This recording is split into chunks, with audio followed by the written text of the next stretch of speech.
Gold, trusted gold buyers. మీరు తాకట్టు పెట్టిన బంగారాన్ని విడిపించి ఈ రోజు ఉన్న మార్కెట్ ధరకు కొనబడను.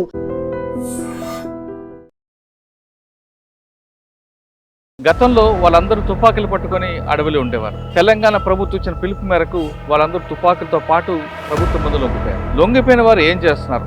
వాళ్ళు తిరిగి దళం వైపు వెళ్లకుండా ప్రభుత్వం వాళ్ళకి కొత్త కొత్త కార్యక్రమాలు చేపట్టింది. అదే గిరిదర్శనం.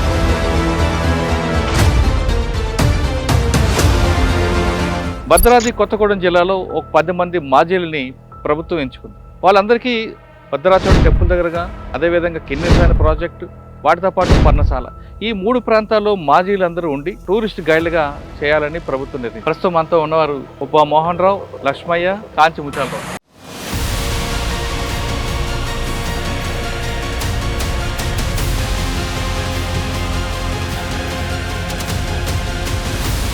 ఎవరు గతంలో ఏ దళంలో పనిచేశారు? దళంలో పనిచేసిన 7 సంవత్సరాలు ఏం చేసేవారు? అసలు మా ఊరు అంజిపాక.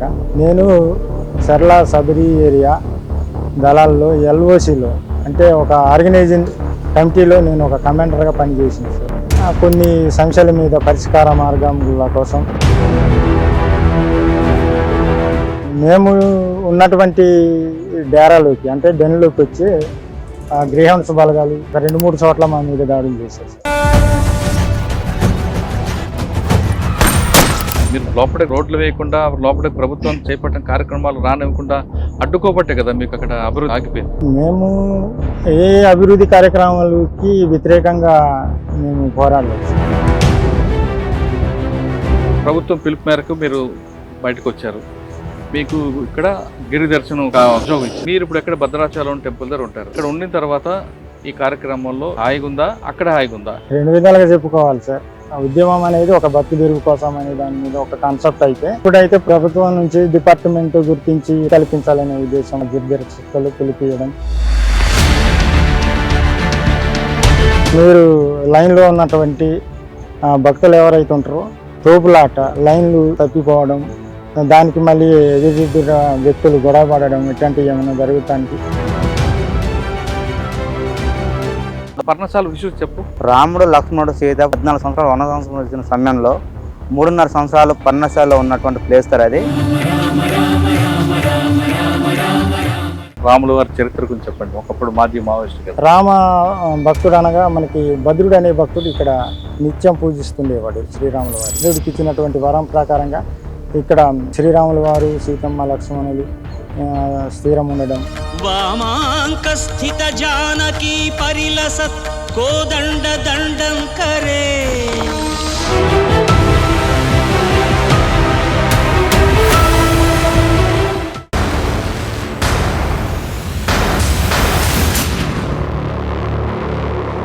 Welcome to I dream.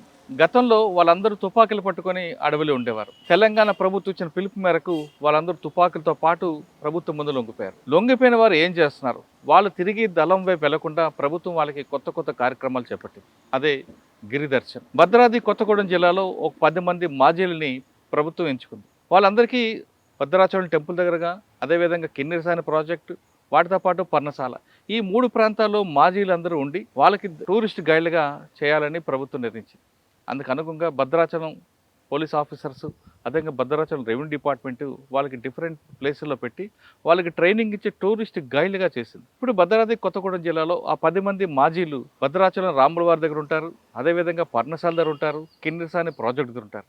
భక్తులకి ఆ టెంపుల్ దగ్గర దర్శనం చేయించడంతో పాటు భద్రాద్రి కొత్తగూడెం యొక్క విశేషం చెప్పడం, పర్ణశాలకు తీసుకెళ్ళడం, పర్ణశాలలో ఎందుకు జరిగింది, సీతమ్మది ఏంటి కథ చెప్పడం, కిన్నెరసాని ప్రాజెక్టులో ఏం జరిగింది, ఇవన్నీ వివరించడంతో ఈ మాజీలందరూ కూడా టూరిస్ట్ గైడ్లుగా మారారు.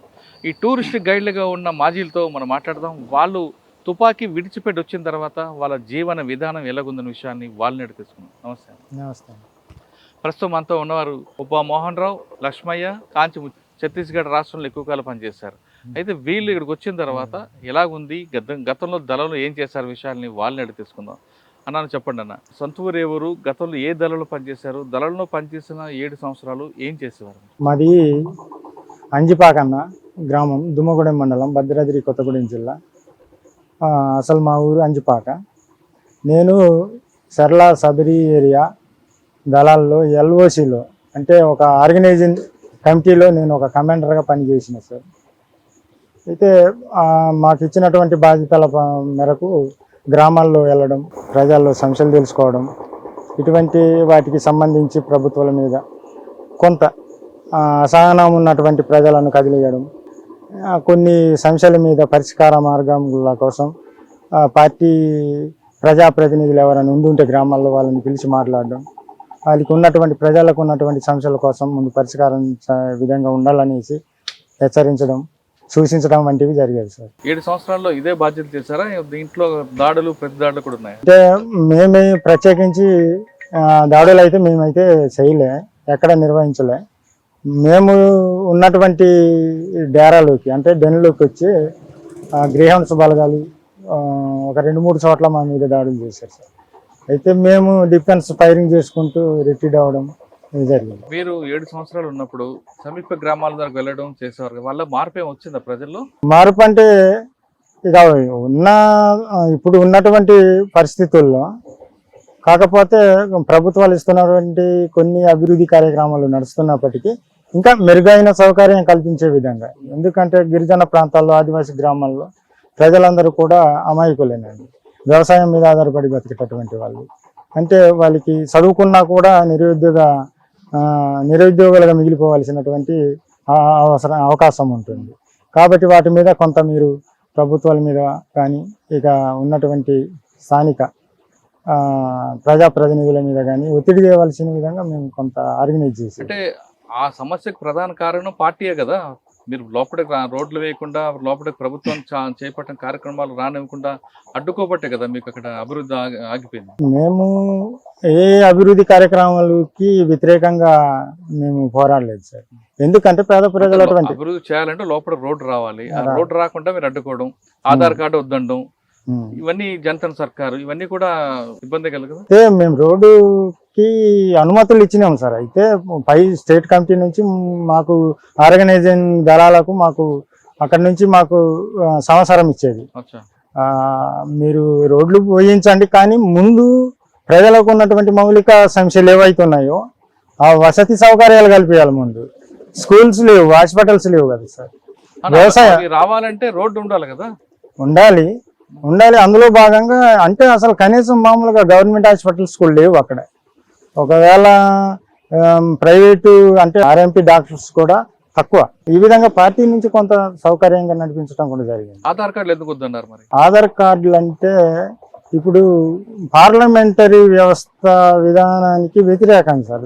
ఈ కమిటీ నుంచి మాకు ఆదేశాలు ఉంటాయి, దాన్ని అనుసరిస్తాం. అంటే పార్టీ ఆదేశాలు మీకు నచ్చకపోయినా పని చేయాల్సిందేనా, దాన్ని మీరు వ్యతిరేకించవచ్చు? వ్యతిరేకిస్తాం సార్. చేస్తారా ఎప్పుడైనా? చేస్తాం. ఎందుకంటే ప్రజల్లో వ్యతిరేకత రావడానికి కొన్ని పార్టీ చేస్తున్నటువంటి కొన్ని విధానాలు ఉంటాయి. ఆ విధానాల్లో తప్పు అనిపిస్తే మేము వ్యతిరేకిస్తాం. పార్టీ ప్రజలకు దూరం అవడం కారణం ఏంటి?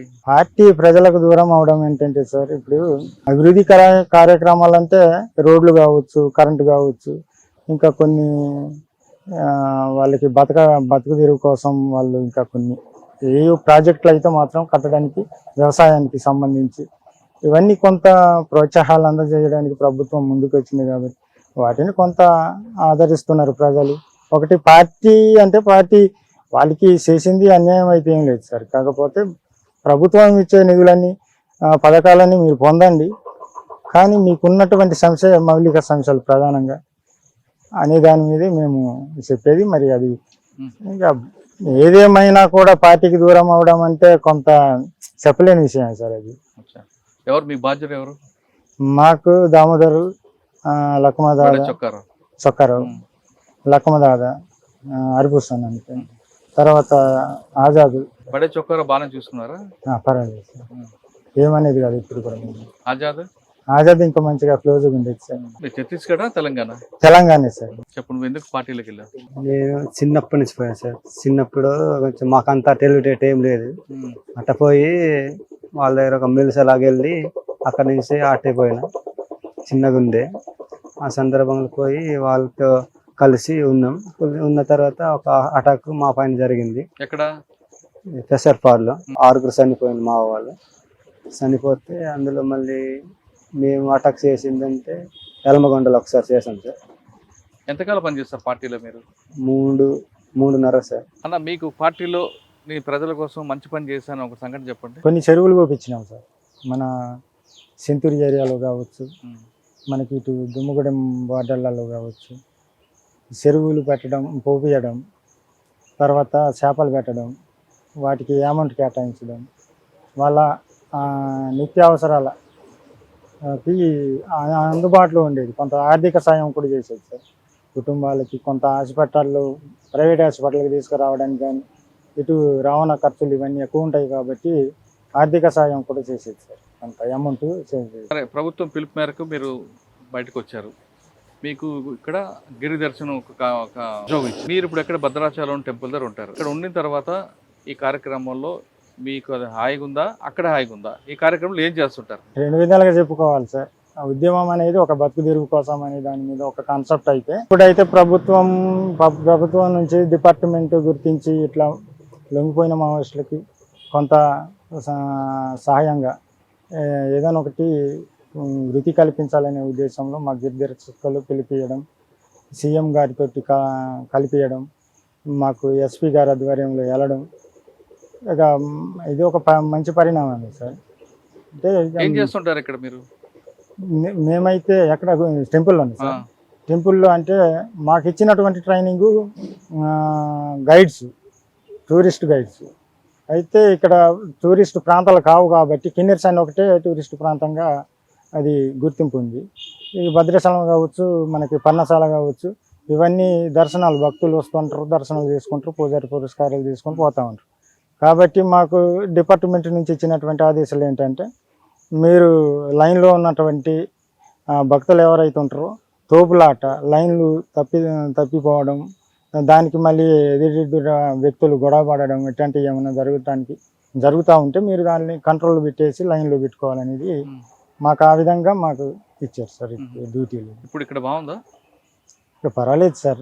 మామూలుగా అయితే మా పర్సనల్ జీవితంలో అంటే ఇక నా వరకు పర్వాలేదు. అంటే ఇప్పుడు గౌరవప్రదంగా ఉందా? ఉంది సార్. అంటే మావోయిస్ట్ పార్టీలు ఉన్నప్పుడు బాగుందా, ఇక్కడ బాగుంది? ఇక్కడ ప్రజల్లోనే ఉన్నాం, ఇక్కడ వచ్చాక ప్రజల్లోనే ఉన్నాం. ఇక్కడ మనకి తెలిసినటువంటి గ్రామాలు కావచ్చు, మండలాలు కావచ్చు, కొంతమంది నాయకులు ఎవరైనా కూడా మంచిగా గౌరవపదంగా ఉంది.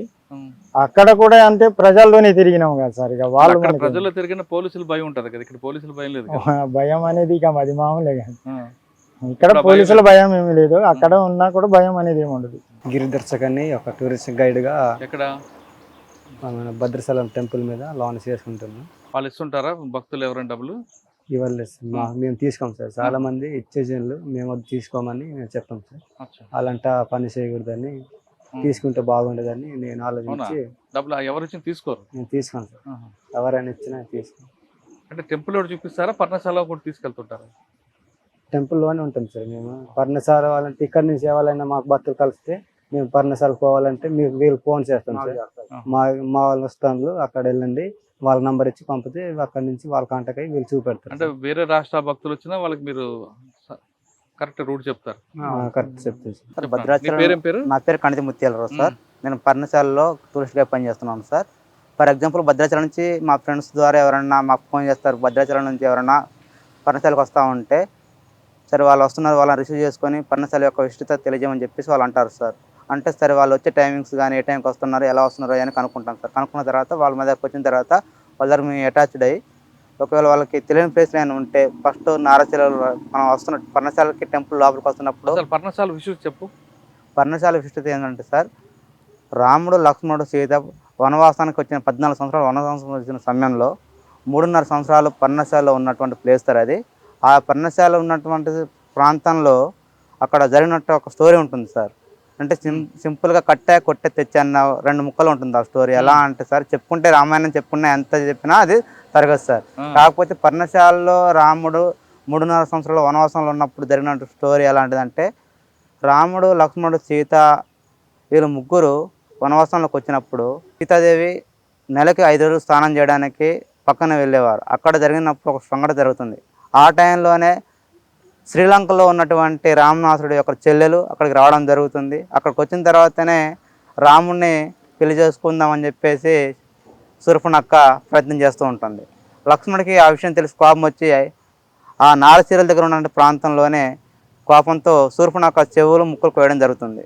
జరిగిన తర్వాత కోపంతో తను వెళ్ళిపోతుంది, శ్రీలంక వెళ్ళిపోయి రామనాసురుడు శ్రీలంక నుంచి వస్తాడు. వచ్చిన తర్వాత ఇప్పుడు ఏర్పరచుకున్న కుటీరం కానీ పర్ణశాల ఇప్పుడు ఉన్నటువంటి ప్లేస్ కానీ అవన్నీ అక్కడ రామనాసురుడు వచ్చిన తర్వాతనే మనకు రామాయణం స్టార్ట్ అవుతుందని పురాణంలో చెప్తూ ఉంటుంది. ఆ యొక్క స్టోరీ అక్కడ జరుగుతుంటుంది. ఆ స్టోరీని మేము మెల్లమెల్లగా ఒక్కొక్కరికి స్టోరీ బై స్టోరీ చెప్తూ ఉంటాం సార్. ఇప్పుడు అక్కడే రథపు గుట్టలు ఉంటాయి, తర్వాత నారచీరలు ఉంటాయి, లక్ష్మణ గుట్ట ఉంటుంది, తర్వాత శూర్పణఖకి శివుల ముక్కలు కోసిన ప్లేసులు ఉంటాయి. తర్వాత ఆ రోజుల్లో సీతాదేవి కట్టుకున్న చీర 20 అడుగుల చీర ఉంటుంది, అంటే గుర్తులు ఉంటాయి. తర్వాత అజనబాడు కూర్చున్నటువంటి కుర్చీ లాంటిది ఒక పెద్ద బండరాయి ఉంటుంది.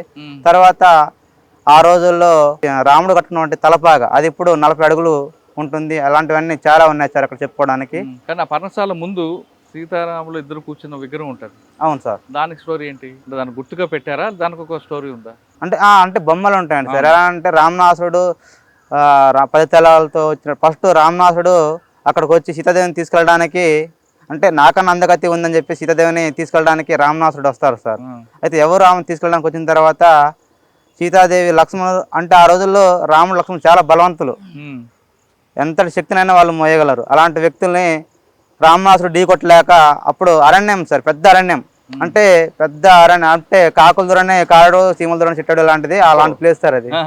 అయితే అలాంటి ప్లేస్లలో రామనాసుడు దగ్గరలోనే, అంటే రాముడు సీతాదేవి కుటీరం పక్కన శివాలయం గుడిని ఏర్పరచుకుంటాడు, అంటే ఒక భక్తి రూపంలో. యాక్చువల్గా రామనాసుడు అనేవాడు శివుని యొక్క భక్తుడు, అమితమైన భక్తుడు. కాబట్టి ఇక రామనాసుడు పక్కన గుడి ఏర్పరచుకుంటాడు. ఆ గుడి కూడా సీతాదేవిని తీసుకెళ్ళడం కోసం ఆ గుడిని ఏర్పరచుకుంటాడు. ఎప్పుడైతే రాముడు లక్ష్మణుడు అడవిలోకి వెళ్తారో, అంటే అది కూడా మహిమ, రామనాసుడు చేసిన మాయ లేడీని పంపివ్వడము, ఆ లేడీని తరుముకుంటూ రాముడు వెళ్ళడము, రాముడు ఏదో అపాయంలో అంటే ఆపదలో ఉండడని చెప్పేసి మళ్ళీ లక్ష్మణుడిని సీతాదేవిని పంపించడము, అవన్నీ మా రామనాసుడు కల్పించిన ఒక స్టోరీ అది. వాళ్ళిద్దరూ జింక కోసం మాయలేడి కోసం పోయిన తర్వాత రామనాసుడు వచ్చి భిక్షం మాత అనుకుంటూ వచ్చిన తర్వాత అక్కడ ఒక స్టోరీ జరుగుతుంది. సీతాదేవిని ఎవరు ముట్టుకున్నా మస్ అయిపోతారు కాబట్టి సీతాదేవిని అమాంతంగా ఆ యొక్క మట్టితో సహా తీసుకెళ్ళిపోతాడు, ఉన్న ప్లేస్తో సహా తీసుకెళ్ళిపోతాడు. తీసుకెళ్ళిపోతున్న సమయంలోనే, అంటే రథం మీద వెళ్ళిపోతూ ఉంటారు. వెళ్ళిపోతున్నప్పుడు ఆ రథగుట్టలు అయ్యే ఉంటాయి సార్. ఇప్పుడు ఎదురుగా మనకి పర్ణశాల ఎదురుగా గోదావరి రథులు దాటిన తర్వాత రథగుట్టలు ఉంటాయి. అంటే ఆ రథగుట్టలు జటాయు పక్షితో యుద్ధం జరుగుతుంది. ఆ జటాయు పక్షితో యుద్ధం జరుగుతున్న సమయంలో ఆ జటాయు పక్షి ఆ రాళ్ళ కూడా అంటారు, ఇప్పుడు దానే రాళ్ళు కూడా అంటారు. ఇప్పుడు ఆ గుట్టలలో ఆ రథం గుట్ట బండి ఊరుతూ ఉంటుంది. ఆ టైంలో జటాయు పక్షితో ఏర్పడితే ఆ రామనాసుడు ఒక రకం కొట్టేస్తాడు. కొడితే అది పోయి ఇప్పుడు రేకపల్లి పడుతుంది. రేకపల్లి ఉంది, ఆ గుర్తులు కూడా అక్కడ ఉంటాయి సార్ రేకపల్లిలో. ఇంకోటి మనకి ఇంకో లెక్క ఏమో ఇక్కడ మన భద్రాచలం దగ్గర ఉంటే ఎట్టపాకలో పడుతుంది సార్ రెక్క. అది సార్ స్టోరీ అక్కడ. రాముల వారి చరిత్ర గురించి చెప్పండి. ఒకప్పుడు మాజీ మావోయిస్ట్ కదా. అంటే మేము చిన్నప్పటి నుంచి కూడా చదువుకున్న చరిత్రే సార్. అప్పుడు మాకు ఫస్ట్ 1వ తరగతి నుంచి 5వ తరగతి 6వ తరగతి వరకు కూడా ఈ రామాయణం అనేది ఉండేది. ఇక్కడ మనకి భద్రాచలంకి సంబంధించి అంటే అయోధ్య నుంచి దశరథ మహారాజు అనే ఒక కుశాల దేశాన్ని పరిపాలిస్తున్నటువంటి, రాజధానిగా పరిపాలిస్తున్నటువంటి మహారాజు ఉంటాడు. అయితే ఆయనకి సంతానం ఉండదు సార్. కాకపోతే కైకేయి 3 భార్యలు ఉంటారు. ఆ సందర్భంగా ఒక యాజ్ఞం చేస్తారు, కామిష్టి యాగం, అంటే సంతానం కలగటం కోసం పుత్ర కామిష్టి యాగం అనేది జరుపుకుంటారు. అయితే అందులో ఆ పాయసం ఇవ్వడంతో 3కి సంతానం అనేది వస్తుంది. ఆ సంతానంలో భాగంగా రాముడు, తర్వాత భరతుడు, లక్ష్మణుడు, శత్రుఘ్నులు అని 4 జన్మిస్తారు. అయితే వాళ్ళు క్రమంగా ఎదిగిన తర్వాత అయోధ్యాన్ని పరిపాలించాలి కనుక ఆ సమయంలో కైకేయి భరతుడి యొక్క తల్లి, ఆవిడ గతంలో దశరథ మహారాజు ఆమెకి ఇచ్చినటువంటి వరం అయితే ఇది ఉంటుందో ఆ సందర్భాన్ని బట్టి అడగాల్సి ఉంటుంది.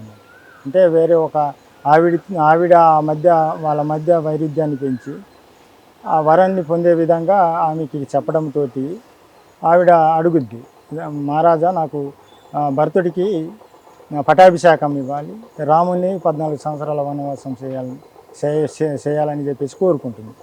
ఆ ప్రకారంగా మనకి రాముడు ఈ భద్రాచలం రావడం, తర్వాత పర్ణశాలకి ప్రయాణం చేయడం, ఇవన్నీ ఇక్కడ జరిగినటువంటిది. అయితే మనకి రామ భక్తుడు అనగా మనకి భద్రుడు అనే భక్తుడు ఇక్కడ నిత్యం పూజిస్తుండేవాడు శ్రీరాముల వారిని. ఉమ్.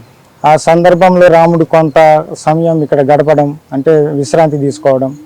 ఆ క్రమంలో మళ్ళీ రాముడు మళ్ళీ అయోధ్యని వనవాసానికి బయలుదేరటం, మళ్ళీ తిరిగి వచ్చినాక భద్రుడు తపస్సు చేస్తుండగా మళ్ళీ భద్రుడికి ఇచ్చినటువంటి వరం ప్రకారంగా ఇక్కడ శ్రీరాముల వారు, సీతమ్మ, లక్ష్మణులు స్థిరం ఉండడం, అలాగా భద్రాచలం అని చేసి ఇక్కడ శలం ప్లస్ భద్రుడు, ఇట్లా భద్రాచలం అని ఇక్కడ. వీళ్ళందరూ గతంలో అడవుల్లో పాటలు పాడేవారు, అది కూడా మావోయిస్టు పాటలు.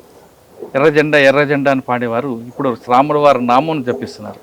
దీని అంతటి కారణం తెలంగాణ ప్రభుత్వం తీసుకున్న ప్రత్యేక కార్యక్రమం. గతంలో తుపాకీలు పట్టుకున్నారు కదా, కక్ష పెట్టుకోకుండా వాళ్ళందరికీ సరెండర్ చేసిన తర్వాత వాళ్ళలో మార్పు తీసుకురావాలి, వీళ్ళు కూడా సమాజం వైపు చూడాలి, వీళ్ళు కూడా ఖచ్చితంగా మంచిగా బతకాలని ఉద్దేశంతో వీళ్ళు ఖాళీగా ఉండకుండా గిరి దర్శన కార్యక్రమం చేపట్టింది. అందులో భాగంగా తెలంగాణ రాష్ట్రంలో ముఖ్యంగా భద్రాద్రి కొత్తగూడెం, ములుగు, ఏటూరు నాగారం, చర్ల అన్ని ప్రాంతాల్లో కూడా లొంగిపోయిన మావోయిస్టులకి గిరి దర్శన కార్యక్రమం పెట్టడం, ట్రైనింగ్ ఇచ్చి, అంటే ఒక ప్రొఫెషనల్గా తయారు చేసి, ప్రొఫెషనల్ గైడ్స్గా తయారు చేసి వచ్చిన భక్తులకి భద్రాచలం రాముల వారు ఎందుకు వచ్చారు, అదేవిధంగా సీతమ్మ పర్ణశాల ఎందుకు వెళ్ళింది అనే కథ చక్కగా వినిపిస్తున్నారు. మీరు మిగతా వాళ్ళ దగ్గర వినొచ్చు కానీ మాజీ మావోయిస్టుల నోట్లో శ్రీరాముల వారి చరిత్ర మీరు తెలుసుకోవాలంటే ఖచ్చితంగా భద్రాచలం రండి. ఇది ఈ వారం మాజీ మావోయిస్టులతో భద్రాచలంలో ఉన్న గిరి దర్శనంతో ఎక్స్క్లూజ్ అంటారు. వచ్చే వారం మరో ఇష్యూలో మళ్ళీ కలుద్దాం. అంతవరకు నమస్తే. Thank you.